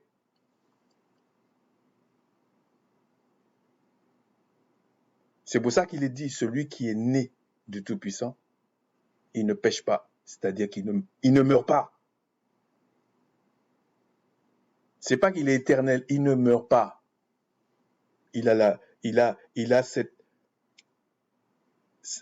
Si vous voulez, si tu veux, le Christ, c'est pour ça qu'on dit, en lui, le Père a mis toute son affection. C'est-à-dire que toute sa colère, tout ça, c'est pas en le Christ. C'est pour ça qu'il utilise le diable, il utilise tout là-bas pour faire le sale boulot. Mais ça aussi, c'est le Père qui est là, c'est le Créateur qui est là, pas le Père, c'est le Créateur qui est là.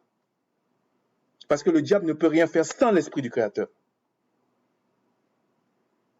On peut expliquer ça, mais ce n'est pas l'objet. On peut expliquer, hein, avec des versets clairs, même en français. Donc, je ne veux pas trop rester là-dessus parce que c'était simplement ça que je voulais montrer. Alors.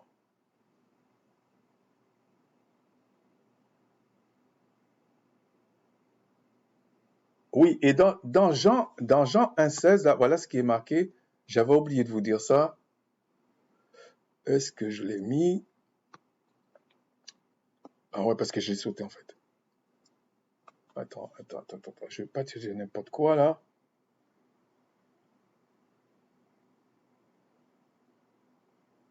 Ah, je crois que j'ai mélangé un truc. Bon, c'est pas très grave.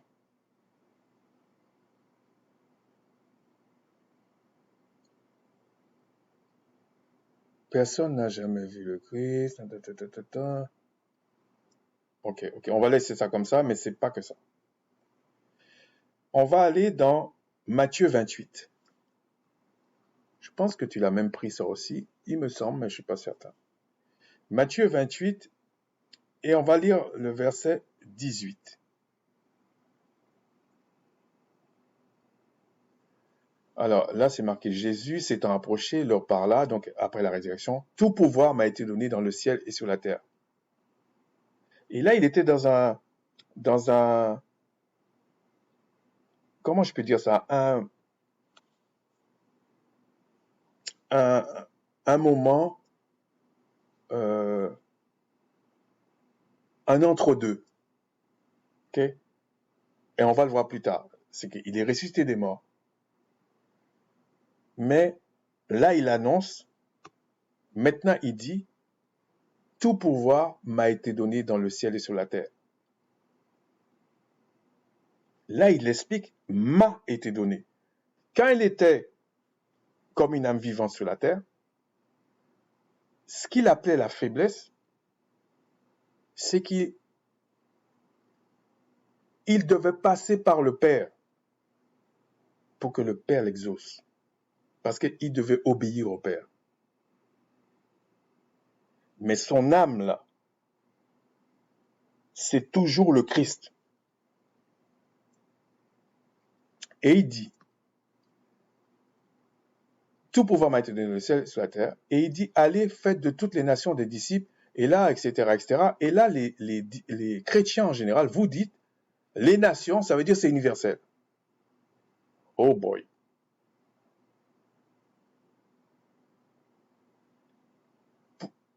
Que quelqu'un ne se dit pas docteur, prophète, quoi que ce soit, là, apôtre, machin, s'intéresse pas à ce genre de détails, moi, ça me va. Mais tu dis tu es docteur. Nation, dans les Écritures, ce n'est pas ce que tu penses aujourd'hui, là. C'est un peu ce que je voulais te dire avec l'histoire que j'avais pris Abraham, Lot ou Lot qui a un problème de vélo. Parce que c'est pas parce que je te dis quelque chose, admettons, je te dis quelque chose, je mets ma définition dedans, toi tu écoutes avec ta définition, on va jamais s'entendre en fait. Il faut aller voir la définition que les gens donnaient à l'époque. Parce que le mot évolue dans le temps. C'est pas parce que tu as vu nation, ça veut dire nation. Je vais te montrer ça. Non, je vais te montrer comme ça.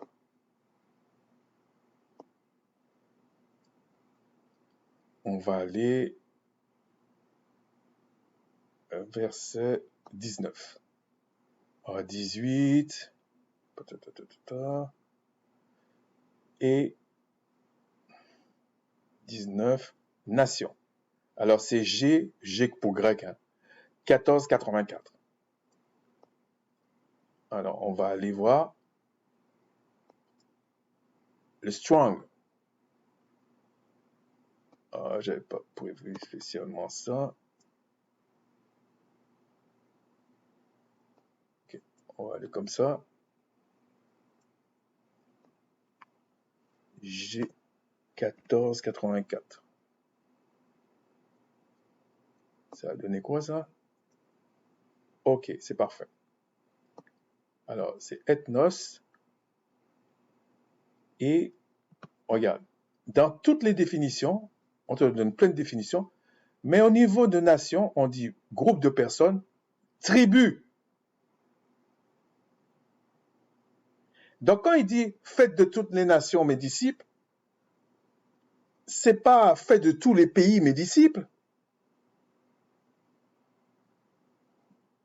C'est pas forcément ça. Il faut prendre tous les cas et regarder l'ensemble de la Bible pour voir si ça colle. Je suis venu que pour les brebis perdues de la maison d'Israël. Il y a 12 tribus dedans. Point barre. Il n'y en a pas 14, 13 ou 25. Non, on s'en fout de tout ça. Et il parle de l'héritage pour devenir un esprit vivifiant, pour être là où est le Christ.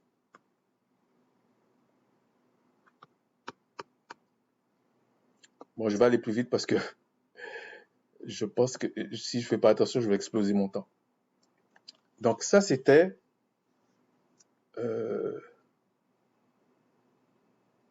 Matthieu. On va aller ensuite dans Marc.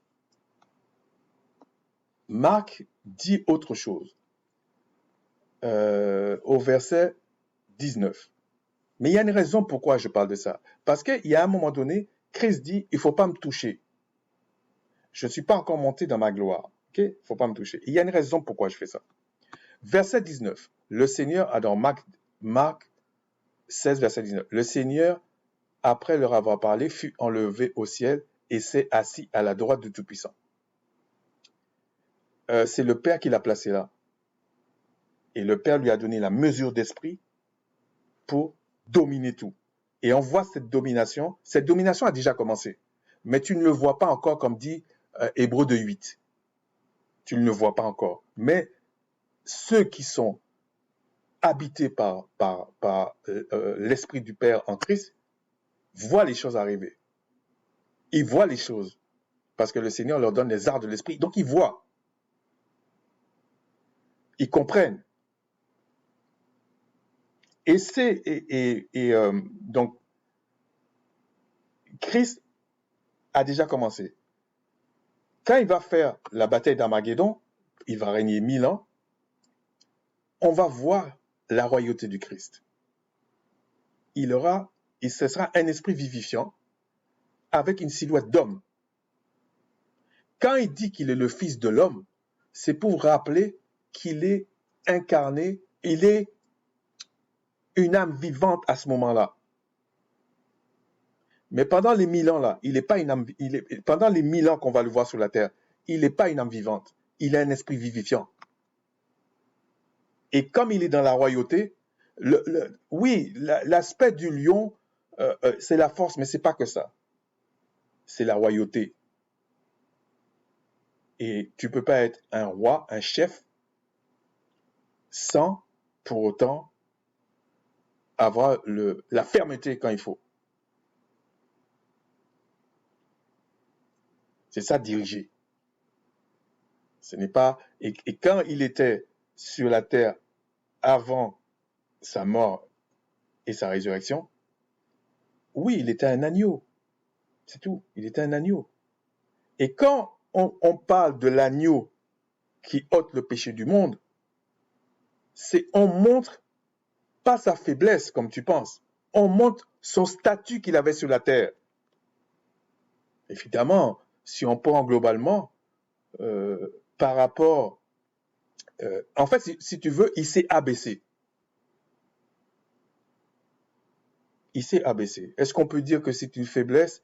Est-ce que un homme, une âme vivante qui a la plénitude de l'esprit en tant qu'âme vivante, est-ce que c'est une faiblesse? On peut discuter de ça, c'est vrai. Mais je trouve présenter la chose comme ça, c'est tromper les gens.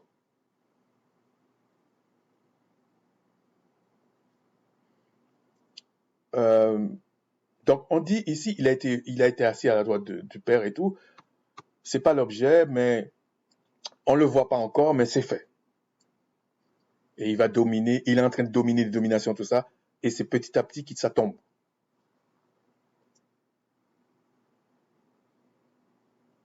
Donc, on va dans Jean 20. Jean 20 explique encore autre chose, un autre aspect. On va prendre le verset 17. Jean 20, bon, 1 à 19 ce serait bon, mais 17 parce qu'on va aller plus vite. Jésus lui dit, ne me touche pas, car je ne suis pas encore monté vers mon Père.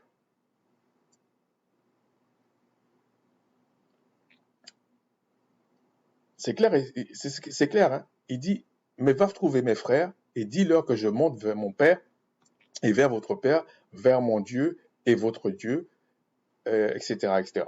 Donc ici, il montre bien ça. Et lorsqu'on revient à Marc, il y a un passage. Donc il dit, il ne faut pas le toucher, il n'est pas encore monté. Hein. C'est pour une raison que je te montre ça. Alors, est-ce que j'ai tout là? Ok.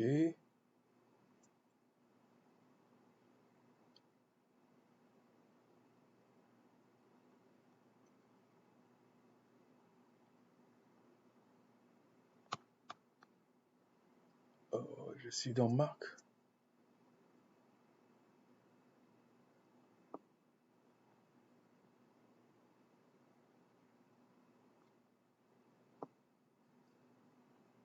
C'est parce que je cherche un passage. Ah, voilà, voilà.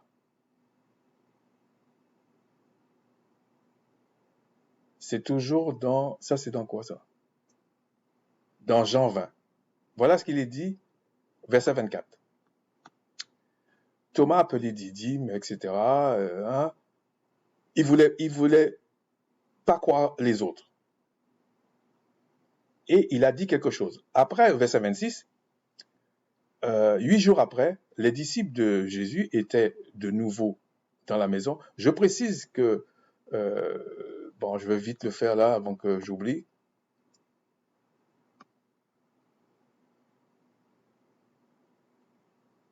Est-ce que c'est ça?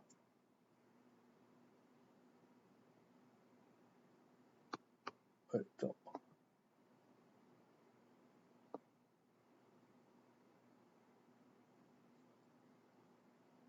c'était pas ça. Ouais, ici, bon, le Strong qui parle de Jésus, regardez, ils ont mis ça entre guillemets. Yahwaha, qu'ils ont mis en yiddish Jéhovah, là, est le salut, est le sauveur, est le salut.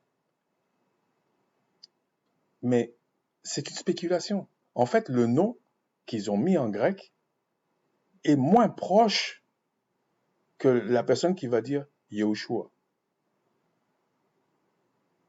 Mais il y a des gens qui pensent que quand les autres vont dire Yeshua, ils disent n'importe quoi. Le plus simple, c'est de faire comme disent les Israélites, Yasha, le sauveur. Comme ça, c'est clair et net. Donc ici, pourquoi j'avais dit ça? Oui, ici on dit, donc Christ vient 8 jours après, donc ça veut dire qu'il était déjà monté, puisqu'on a vu dans Marc, je crois dans Marc, oui. Et il dit, il se présenta au milieu des disciples, verset 27. Puis il dit, Thomas, avance ici ton doigt et regarde mes mains, avance aussi ta main et mets-la dans mon côté, ne sois pas incrédule, mais crois. Thomas lui répondit, mon Seigneur et mon Dieu, mon Seigneur et mon Éloa, mon Seigneur et mon chef. Jésus lui dit, parce que tu m'as vu, tu as cru, heureux ceux qui n'ont pas vu et qui ont cru. Ici, ce que je veux faire ressortir, c'est que même dans la gloire de Christ, vous voyez comme là, il a toute sa gloire, il a la gloire, puisqu'il a dit, tout pouvoir m'a été donné. Personne n'est tombé. C'est pas obligatoire, mais ça pouvait, il pouvait se présenter pour tomber. Et je te signale, à ce même moment-là, il se présente à 500 personnes aussi. Il y a des passages qui montrent. Donc, il est vraiment dans sa gloire. Ok? Et Christ, ici, dit qu'il est déjà monté, puisque 8 jours après, il revient. Et il dit, il montre la même silhouette. Alors, ça peut être une vision pour les trous, tout ça, hein, parce qu'à mon avis, il ne va pas le garder comme ça. Mais je dis ça, j'anticipe un peu, parce que il y a des passages où les messagers faisaient croire qu'ils mangeaient alors qu'ils ne mangeaient pas, ils n'avaient pas besoin de manger. Mais ils donnaient des visions comme si tu mangeais. C'est pas qu'ils trichaient, hein, c'est que ils se mettaient là comme ça. Bon. Et c'était des messagers envoyés par le Tout-Puissant. Ce n'étaient pas des messagers, tu me diras, ils sont tous envoyés par le Tout-Puissant, mais celui-là, ils étaient, comment dire, dans le oui du Créateur, et pourtant ils faisaient ça. Et là, il dit avance ton doigt et tout ça. Donc, il montre toujours une silhouette d'homme. Même si les disciples ne l'avaient pas trop reconnu. Mais il avait toujours une silhouette d'homme. Le salut, c'est une question de race. Et pour finir, on va aller dans 1 Jean.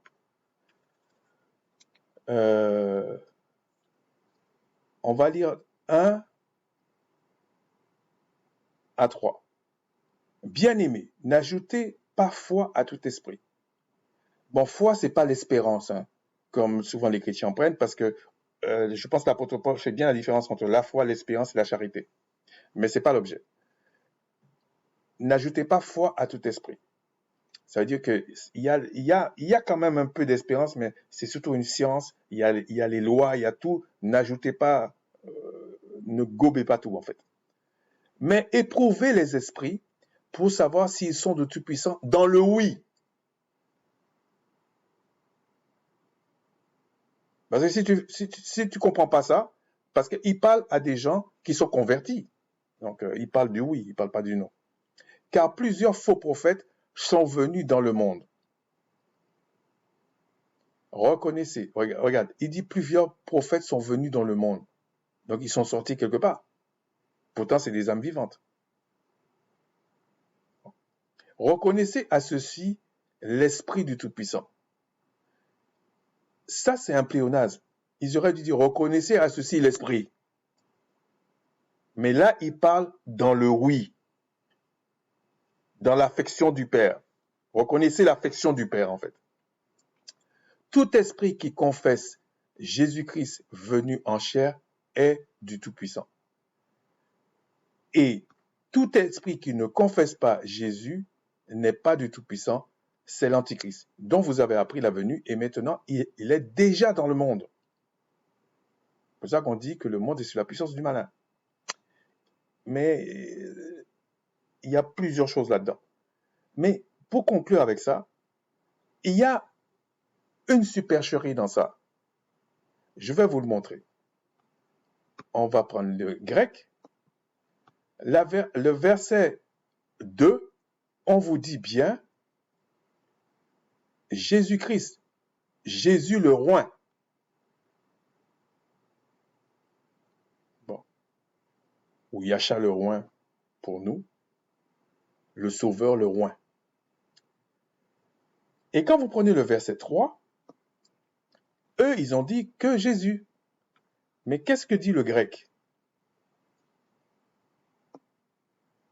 Lui, il dit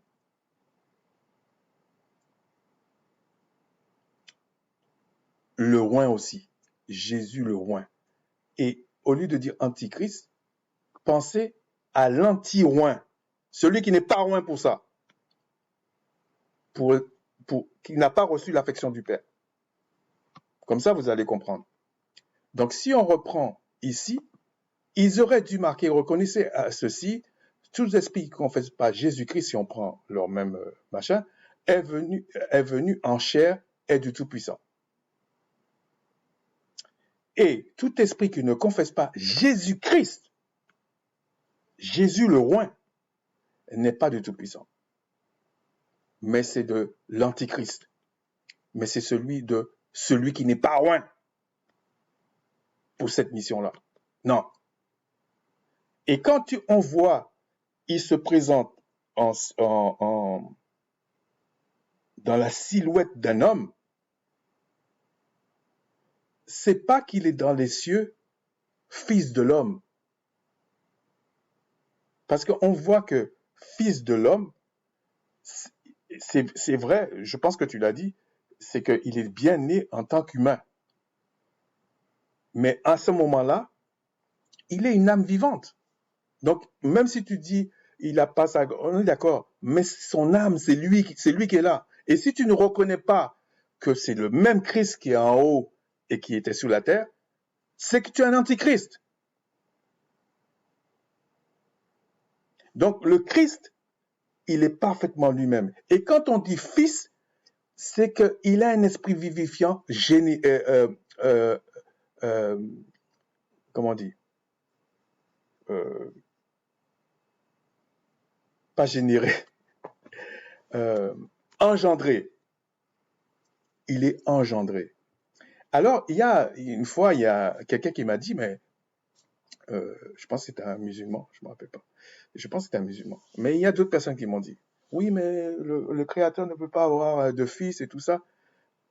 Je suis étonné pour des gens qui parlent, qui connaissent le Créateur et tout, donc ils peuvent faire quelque chose que le Créateur ne sait pas faire. Ils peuvent engendrer des enfants, mais le Créateur ne peut pas engendrer. Ils peuvent engendrer des enfants, leur donner un code génétique le même, mais le Créateur ne peut pas le faire. Alors, bien sûr, le Créateur ne va pas faire un acte sexuel comme des humains, puisque ce que font les humains, c'est des images. Puisqu'on vous dit déjà, Adam est une image. Et Christ, même dans les cieux, il est une image. C'est pas parce qu'il est fils de l'homme qu'il est une image. Et quand Christ montre, donc si on reprend le passage au début, quand il dit Dieu en effet, bon, effectivement c'est Dieu, mais je vous ai montré que dans la version grecque, il n'y est pas, a tout mis sous ses pieds, a tout mis sous le Christ, sous ses pieds. C'est pour ça qu'on dit il est assis à la droite. Pardon. Et l'histoire du trône et tout ça là, ça concerne la partie, on va dire, immanente des choses. La partie transcendantale, bon, comme tu es un docteur, tu vas comprendre. La partie transcendantale, le créateur, il est hors de sa création. Personne ne peut aller le voir là-bas. C'est ça que Christ dit, personne n'a vu. Et quand il dit que le Fils l'a vu, le Christ l'a vu en partie. Il ne peut pas le voir entièrement. C'est pas possible. Et il dit, a tout mis sur ses pieds. Lorsqu'il dit que tout lui a été soumis, il est évident que celui qui lui a soumis toute chose est excepté. Tu as beau dire ce que tu veux, celui qui a donné tous les pouvoirs au Christ, Christ ne peut pas le commander. C'est ça, en gros. Christ est obligé de se soumettre. S'il dit à Christ, non, fais pas comme ça, fais comme ça, Christ est obligé de dire, d'accord. Parce que c'est son Père. Et lorsque toutes choses lui ont été soumises, donc à Christ, donc après Armageddon, non, après Gog et Magog, je ne sais pas si tu me suis, dans l'Apocalypse, alors le Fils lui-même, si on te dit le Fils lui-même, alors que pendant 1000 ans, tu l'as vu comme un esprit vivifiant diriger toute la terre, à ce moment-là, tu ne peux pas me dire, il est dans sa faiblesse, il est pas... Non, il est dans sa gloire. Donc, il est le Fils. Sera soumis, donc après Gog et Magog, sera soumis à celui qui lui a soumis toutes choses. Mais ce qui est plus important, ça c'est important, mais ce qui est plus important, ce n'était pas ça. Toi, en tant que docteur, tu ne peux pas parler comme ça. C'est la fin que je lis là. Afin que le Tout-Puissant soit tout en tous. C'est-à-dire que le Tout-Puissant qui est l'Esprit, il sera tout en tous, sachant qu'il a détruit toute une partie. Le non qu'il a manifesté, il a détruit. La mort, etc., etc. Mais le oui, il le laisse, et c'est ça qu'il veut vivre éternellement. C'est pour ça que Christ dit, seul l'Esprit, le Tout-Puissant, est bon. C'est comme si toi, Armando, tu es là, tu peux tuer quelqu'un, et tu peux soigner quelqu'un. Mais tout le monde est unanime pour dire, non, Armando, on le connaît, il va jamais accepter que tu tues quelqu'un, même si c'est tué. Mais le Père, ce qu'il a fait, le Créateur, ce qu'il a fait, le Tout-Puissant, ce qu'il a fait, c'est qu'il y a une partie des siècles, il a manifesté la mort. Entre nous, c'est pas le Père qui a tué le Christ sur la croix, enfin sur le bois. C'est pas le Père en fait. C'est l'adversaire. C'est son job. C'est la manifestation du nom du Père qui était là. Mais c'est pas l'objet. En tout cas, quand il dit alors le Fils lui-même sera soumis, c'est pas le Fils de l'homme.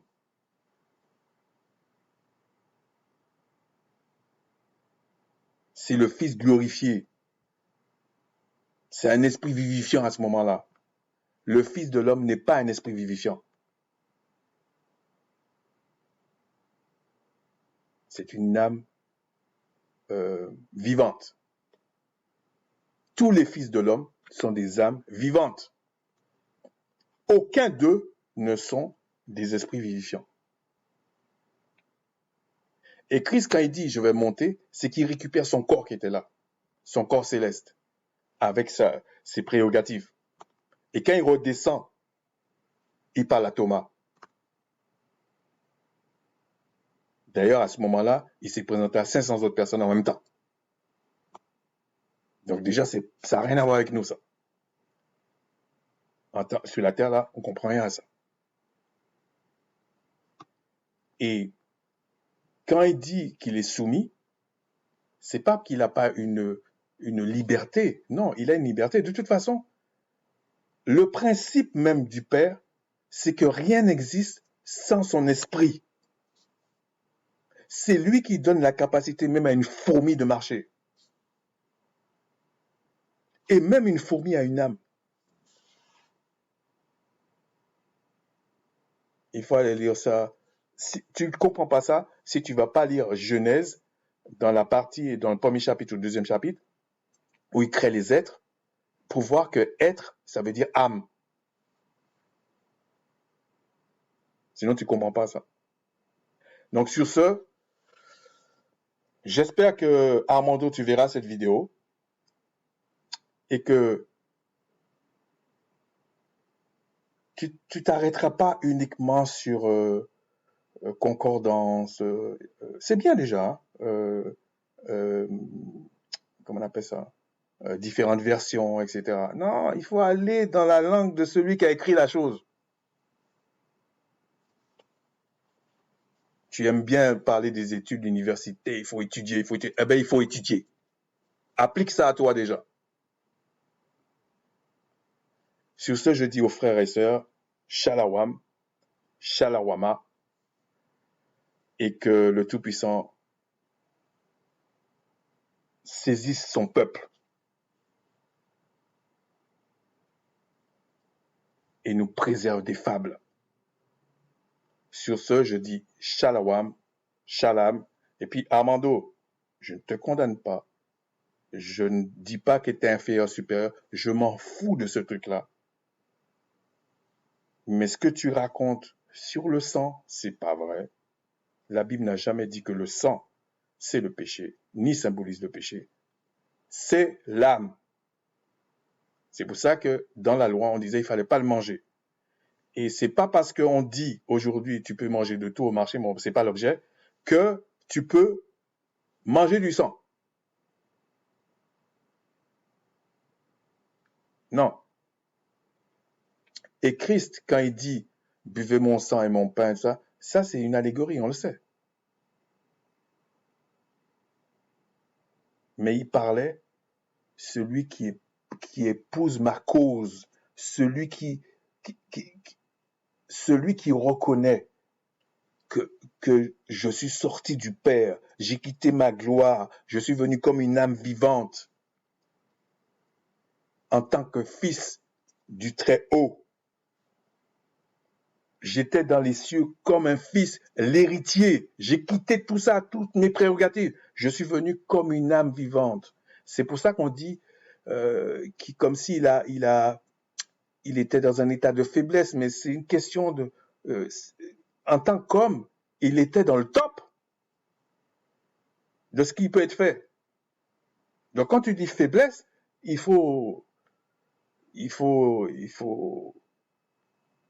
se calmer. Et d'ailleurs,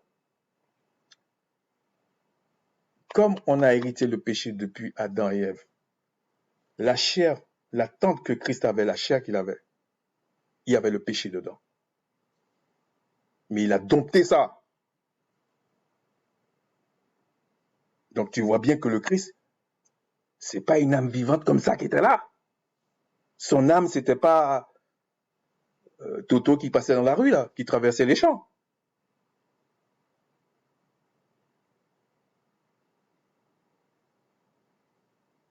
C'est la noblesse même des cieux qui est venue sur la terre.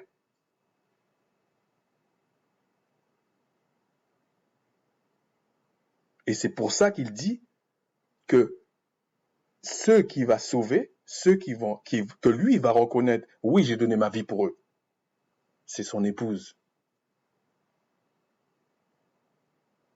Et quand on parle de créateur, on peut dire que tous les Elohim qui ont créé les cieux et la terre, si on va dans Genèse 1, sont des créateurs. Mais quand on dit créateur, on parle de celui qui a initié toute chose, c'est l'esprit. L'esprit n'a pas de corps, même céleste, il n'a pas de corps. Christ a un corps céleste. Il a un corps. C'est pour ça qu'on dit le premier Adam et le dernier Adam est un esprit vivifiant. Tous les esprits vivifiants ont un corps.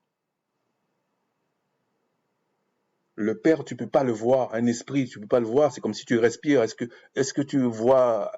Oui, tu vas voir les arbres bouger, tu vas dire, il y a de l'air, mais tu vois pas ce que tu respires.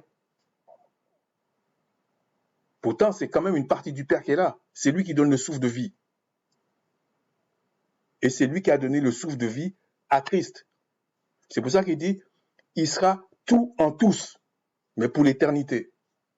Sur ce, shalom.